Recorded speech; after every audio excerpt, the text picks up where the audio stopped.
할렐루야. 예, 오늘은 데살로니가전서 4장 말씀 되겠습니다. 4장 13절부터 마지막 절까지 말씀 되겠습니다.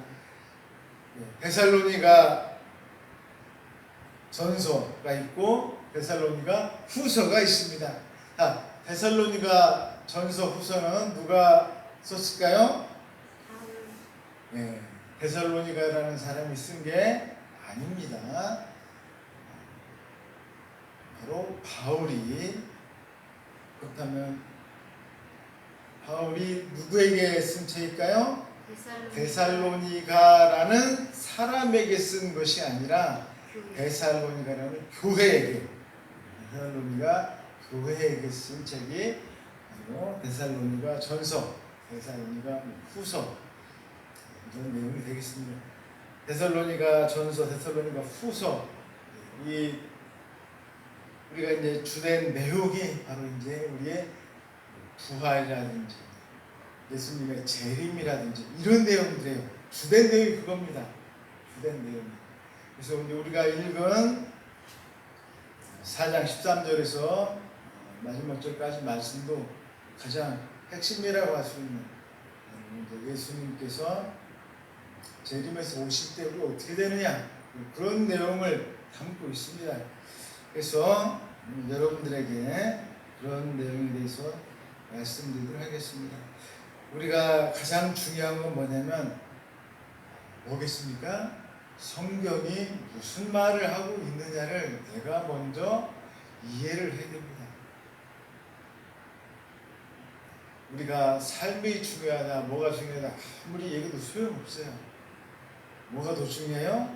성경이 말하고 있는 걸 제가 깨달아야 됩니다. 아무리 실천해도 엉뚱한 걸 실천하면은 어때요? 소용이 없습니다. 내가 제대로 깨닫고 있지를 못하는데, 내가 진리를 알고 있지 못하는데 아무리 열심히 해봐요. 뭐가 되겠어요? 이단이 되는 거예요, 그게. 우리는 자꾸 어떤 분 그런 얘기합니다. 행동이 중요하다, 삶이 중요하다. 여러분 아닙니다. 절대 그렇지 않습니다. 우리는 뭘 깨달아야 돼요? 진리를 깨달아야 돼요. 진리를 깨달으면 뭐가 따라올까요? 행동이 따라오는 건 당연한 거예요. 그거는 행동이 따라오는 것을 보고 뭐라고 하느냐? 뭐라 할까요? 내가 진리를 깨달았다고 하는 거예요. 이것은 내가 진리를 깨닫게 되면 행동은 자연스럽게 따라옵니다. 그건 당연한 거예요. 나 정말 이거 행하기 어렵습니다. 아니에요. 절대 그렇지 않습니다. 여러분, 진리를 깨달은 사람은, 여러분 삭개오 말씀하셨잖아요. 삭개오가 뭐라고 했습니까? 진리를 깨달았어요. 예수님 봤어요. 대본에 뭐라고 합니까? 막 재산 내놓을게. 대본에 그러잖아요. 왜 그런 거예요? 진리 대신 예수님을 만났거든요. 옛날에는 그 10원 한 푼조차 그렇게 아껴받은 사람이 대본에 하는 소리가 뭐예요? 나 내 재산 다 내놓을게. 이렇게 나오는 거예요. 우리가 자꾸 힘들다 어렵다는 이유가 뭐냐? 다른 게 아니에요. 내가 진리를 못 깨달아서 그래요. 내가 진리를 깨달으면 하는 거 절대 어렵지 않습니다. 행동으로 옮긴다는 게 어렵다고 하는데 여러분 절대 어렵지 않아요. 왜 어려워요? 내가 진리를 못 깨달으니까 어려운 거예요. 여러분, 성령님이 내 안에 계시는데 어려운 게 뭐가 있어요? 하나님이 내 안에 계시는데 어려운 게 뭐가 있어요? 바울이 그 전에는 어떻게 살았어요? 예수 믿는 사람 족치면서 살았던 사람이에요. 그런데 진리가 딱 안에 들어오니까 어떤 일이 벌어졌어요? 자기를 죽이려고 해도 나 뭐 하겠다? 나 예수님 증거하고 살겠다, 이거 아니에요. 아니 이게 지금 뱃속 싶은 얘기입니까? 그런데 바울은 뭐 하고 있어요? 하고 있어요. 뭐가 있기 때문에? 진리를 깨달았기 때문에. 진리를 깨달으면 모든 일이 되게 되어 있습니다. 우리가 실천이 어렵다, 뭐가 어렵다. 여러분, 어렵다는 말 우리가 하면 안 돼요. 어렵다는 말 하면 안 됩니다. 그 얘기는 뭐예요? 나 아직 진리를 못 깨달았어. 나 이제 예수님하고 아직 같이 살 준비가 안 됐어. 이 얘기예요. 우리가 어차피 어렵다는 말을 하시면 안 됩니다. 어렵다는 거는 뭐가 어렵다는 거예요? 아직 성령님이 내 안에 안 들어와 계시다는 거예요. 성령님이 내 안에 들어와 계시는데 어려운 게 어디 있어요? 절대 그렇지 않습니다. 주님이 내 안에 들어와 계시는데 어려운 게 어디 있어요? 어려운 거 하나도 없어요. 그건 다 거짓말이에요. 그래서 우리가 제일 먼저 중요한 게 뭐냐? 성경 안에 있는 진리를 내가 먼저 깨달으면 행동하는 거 아무것도 아니에요. 아무것도 아니에요. 내가 잘못할 수도 있습니다. 근데 대번에 내가 깨닫습니다. 아, 내가 잘못했구나. 아, 내가 이러면 안 되지. 금방 내가 고칠 수가 있어요. 잘못은 왜 할까요? 내가 왜 잘못된 행동을 할 수 있을까요? 인간이니까. 내가 예수님은 아니잖아요. 내가 하나님은 아니잖아요. 내가 틀릴 수는 있어요. 내가 사람이기 때문에 잘못할 수 있습니다. 하지만 뭐 할 수 있다는 거예요? 금방 되돌아서 주님 앞에 회개하고 저 이렇게 이제 안 하겠습니다. 내가 주님 앞에 잘못을 고백하고서 다시는 그런 길로 안 갈 수 있다는 거예요. 근데 자꾸 나 이거 이제 못합니다. 나 이제 안 하겠어요. 이런 식으로는 우리가 어떻게 하는 거예요? 나간다면 이 사람은 예수 믿는 사람이 아니라는 거예요. 이렇게 나가면 안 된다는 거예요. 자, 오늘 그래서 우리가 알아야 될 게 뭐겠습니까? 당연히 뭘 알아야 돼요? 성경 속에 나와 있는 진리를 알아야 된다는 거예요. 성경, 제일 중요한 그거예요. 성경 말씀 우리가 알아야 돼요. 자, 첫 번째 오늘 우리가 알아야 될 것은 성경에 나와 있는 내용. 가장 기본적인 성경에서 무슨 말 하고 있는가를 내가 이해를 해야 됩니다. 근데 성경 보면 이게 도대체 무슨 말인가 이해가 안 될 때가 있습니다. 오늘 성경 말씀에 이런 말들이 나오고 있어요. 형제들아, 자는 자들에 관하여는 너희가 알지 못하면 우리가 원하지 않는 자는 자들에 대해서 나오고 있습니다. 자는 자들. 자는 자들이 계속 나오고 있습니다. 자는 자들. 우리가 성경에 보면은 도대체 자는 자들이 누구냐? 복음서에 나옵니다. 자는 자. 도대체 자는 자들이 누군가? 저도 처음에 신학교를 갔는데 이게 도대체 무슨 뜻인가 이해를 못했습니다. 이게 도대체 무슨 말인가? 13절에 나오지 않습니까? 형제들아, 자는 자들에 관하여는 너희가 알지 못함을 우리가 원하지 아니하노니 이는 소망 없는 다른 이들과 같이 슬퍼하지 않게 하려 함이라. 자는 자들에 대해서 우리가 알지 못하면은 우리가 다른 사람들처럼 우리가 슬퍼하게 된다는 거예요. 자는 자들에 대해서 우리가 알지 못하면. 자, 그렇다면 우리가 자는 자들이 누군지를 알아야 됩니다. 자는 자들이 누굴까요? 자는 자들은 죽은 자들입니다. 우리가 이걸 알아야 돼요. 가장 기본적인 성경에 나와 있는 내용을 우리가 이해를 해야 됩니다. 저도 예전에 이 자는 자들을 그냥 읽었어요. 그런 겁니다. 그런데 잘 모르는 내용이잖아요. 자는 자들.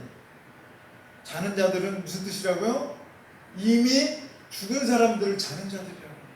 근데 우리가 볼 때는 그냥 보면 야, 이거 그냥 잠자는 사람들이야. 우리가 볼 때는 그렇게 이해할 수가 있습니다. 그렇게 이해할 수가 있어요. 그렇게.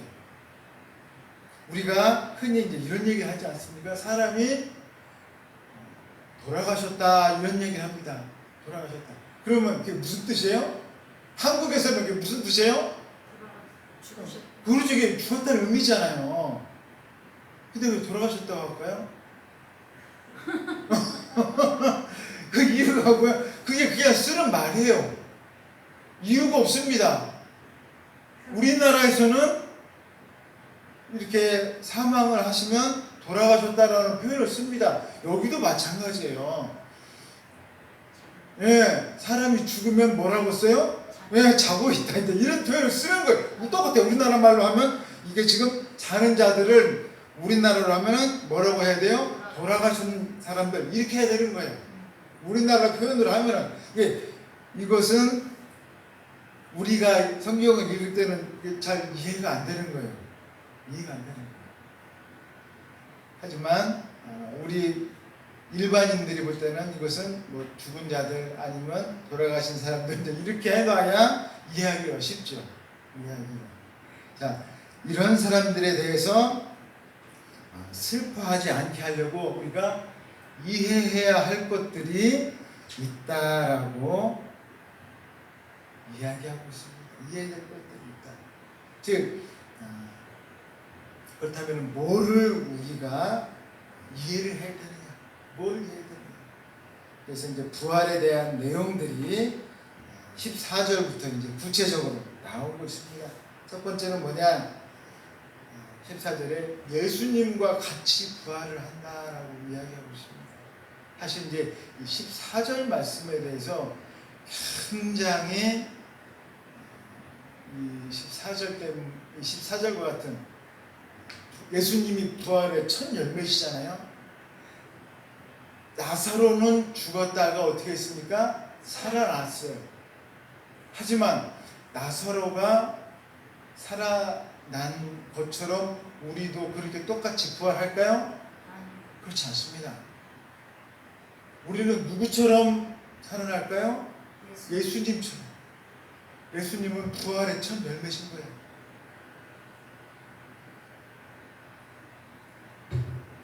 우리는 예수님처럼 부활한다는 거예요. 우리는 이게 제일 더 중요합니다. 많은 사람들이 이 성경에서 나타난 부활에 대한 문제 때문에 굉장히 여러 가지 많은 토론도 많고 이 문제 때문에 여러 가지 많은 내용들로 많이 다투기도 하고 여러 가지 많은 학설들도 굉장히 많습니다. 이 부활에 대한 문제 가지고 이 엄청난 내용들이 많이 있어요. 왜 그러냐면 예수님 그 부활 한 가지만 가지고도 우리가 다룰 수 있는 내용이 너무나 많이 있어요. 부활했는데 왜 그러냐면 그럼 만약에 우리가 여러분 한번 제가 간단하게 말씀을 드릴게요. 우리가 부활이 되면 우리가 어떻게 될 것 같습니까? 우리가 부활이 죽었다가 주님 재림해서 오시면 우리가 부활된다고 했잖아요. 부활이 될 거 아니에요? 그럼 우리가 어떻게 될 것 같아요? 그냥 이대로 될 것 같습니까? 아니라고 했잖아요. 그럼 어떻게 될 것 같아요? 예수님처럼 우리가 부활이 되잖아요. 예수님처럼. 그런데 성경에는 뭐라고 하냐면 예수님이 부활했는데 도마가 어떻게 했어요? 도마한테 야 너 나 의심한데 만져봐 했더니 여기에 목이 있고 여기에 창자국이 있었잖아요. 사람 있는 그대로 부활하셨잖아요.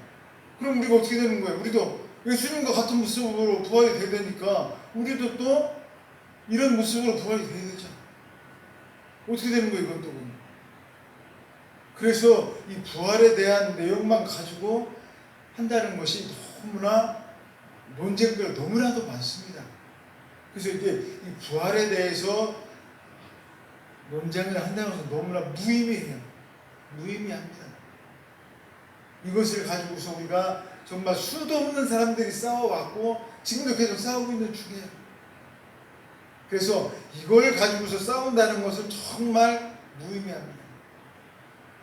그래서 제가 지금 하나만 말씀을 드린 거예요. 이거 말고 많이 있어요. 하지만 우리가 알아야 될 것은 뭐냐?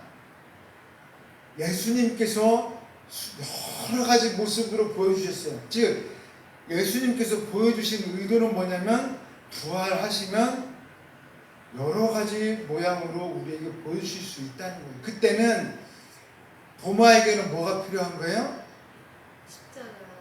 이 사람의 모습이 필요했던 거예요. 또 한 곳에만 나타나신 것이 아니라 여러 곳에서 나타나신 거예요. 즉 우리가 부활했을 때는 단순히 그냥 우리의 인간의 모습으로가 아니라 완전히 전혀 지금과는 다른 모습으로 우리가 부활의 모습으로 나타난다는 거예요. 지금 이런 모습이 아니라 우리가 상상할 수가 없다는 거예요. 그게 제일 중요한 것입니다. 여러분도 생각해 보세요. 저도 솔직히 이런 모습으로 이런 얼굴로 다시 부활하기 싫어요. 저도 그렇습니다.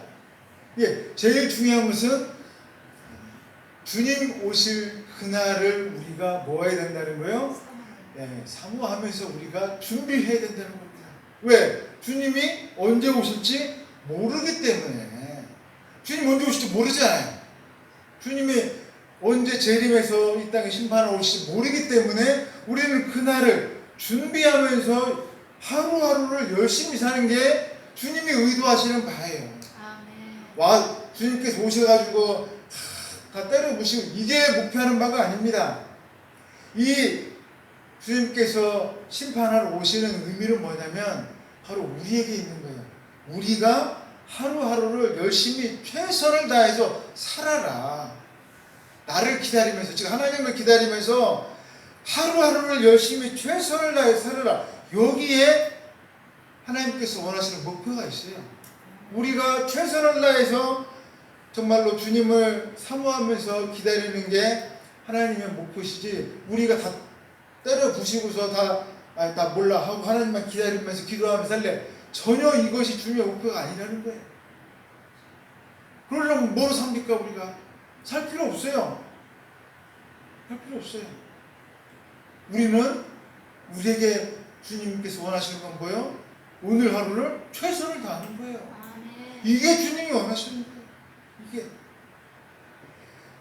그래서 하지만 그래도 뭐는 있냐면 순서는 있다라고 이야기하고 계십니다. 뭐가 있다고요? 순서는 있다. 무슨 순서가 있느냐?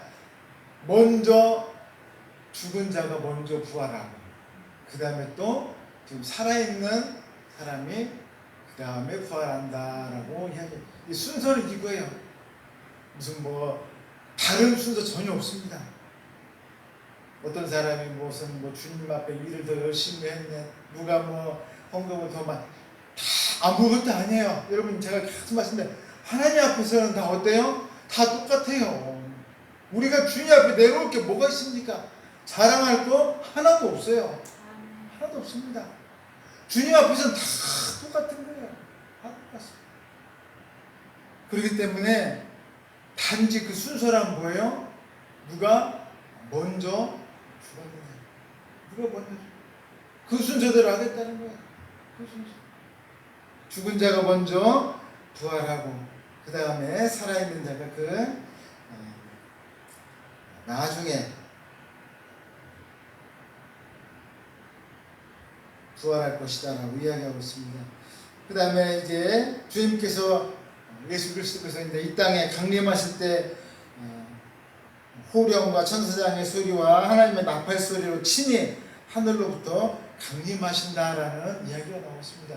우리가 여러분 지금 이 16절에 이런 내용이 나오고 있어요. 항상 우리도 여러분 이런 것들을 성경에 이렇게 나와 있지 않습니까? 호령이 나오고 큰 소리가 나오고 천사장의 소리가 나오고 하나님의 나팔 소리가 하늘 나와서 신이 하늘로부터 내려오신다라고 예수님께서 이렇게 이야기하고 있습니다. 우리 이런 것들을 어떻게 받아들여야 돼요? 예수님 내려오실 때 막 소리가 빵빵빵 막 이런다는 거야? 항상 이런 것들을 상징적으로 받아들여야 돼요. 상징적으로. 여러분, 요한계시록에 무슨 막 큰 소리가 막 빵빵빵 나오고 천둥번개가 치고, 여러분 다 진짜 그렇다는 게 아니에요. 진짜 그렇다는 거예요. 그래서 막 천둥번개만 치면 막 놀라시는 분들이 계시고, 절대 그런 거 아닙니다. 그러실 필요 없어요. 우리가 성경을 읽을 때는 항상 과장된 내용들이 있고 이것이 상징하고 있는 바가 있어요. 이만큼 예수님께서 내려오실 때는 어떻다는 거예요? 정말 놀라운, 정말 화려하고도 하나님의 큰 영광과 함께 내려오신다는 것을 표현하고 있는 거예요. 하나님의 놀라운 정말 모든 것들이 다 영광과 함께 내려오신다. 이것과는 비교할 수도 없는데 이런 것들이 함께 내려오신다는 것이지 무슨 소리가 나고 뭐 이런 게 아니에요. 아니 지금 여기 하나님의 나팔 소리가 지금 무슨 나팔 소리예요 이게 지금? 하나님께서 지금 나팔을 만드셨나요? 이거 나팔 소리 무슨 나팔 소리예요? 진짜 나팔 소리가 아니에요. 하나님의 나팔 소리가 여러분 뭡니까? 진짜 나팔 소리가 빵 하고 날까요? 그게 아니에요. 우리가 이거 자꾸 착각하시는 분들이 정말로 있어요. 그런 나팔 소리가 아닙니다.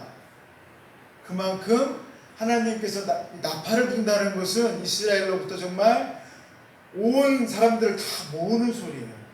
이스라엘 사람들을 다 모을 때 나팔을 빵 하고 붑니다. 그런 의미예요. 이게 그런 의미. 그런 의미. 출애굽할 때 어땠습니까? 나팔을 불면 백성이 가기도 하고 멈추기도 하고 하는 것을 다 뭘로 했어요? 나팔로 했어요. 근데 그런 의미예요. 그러니까 이것을 어디서 분다는 거예요? 하늘에서 분다는 거예요. 모든 것을 다 멈춰라. 누가 오시니까? 예수님께서 오시니까. 그런 의미로 우리가 이해해야 됩니다. 아멘. 근데 이것을 진짜 나팔이 분다고 의미하시면 안 돼요. 그런 의미가 아니라는 거예요. 여러분들이 지금 이제 16절에 이런 내용이 나오고 있습니다. 그 다음에 이제 17절에서 보면은 그 후에 남은 자들, 지금 이제 살아있는 사람들 되겠죠. 구름 속으로 끌어올려 공중에서 주를 영접한다라고 이야기하고 있습니다. 이제 부활 때 남아있는 자들이 공중으로 이제 끌어올리신다라고 이제 이야기하고 있어요. 즉 하나님께서 우리를 얼마나 사랑하시고 우리를 얼마나 함께하고 계신다는 그런 놀라운 의미의 내용들이 지금 나와 있습니다. 그래서 여기서 우리가 제일로 중요한 내용이 뭐냐? 맨 마지막 18절 말씀에 나와 있습니다. 뭐라고 나와 있냐면 그러므로 이러한 말로 서로 뭐하라? 위로하라. 이게 제일 중요한 말이에요. 여러분 지금 힘들고 어려운 때예요. 힘들고 어려운 때. 그때 뭘로 위로하라는 거예요? 이 주님께서 우리를 나중에 부활하실 때가 가까이 오실 텐데 그때를 생각하면서 우리 참자. 주님께서 우리를 정말 영광의 나라로 우리를 들어 올리실 텐데 그때를 생각하면서 우리가 이겨내자.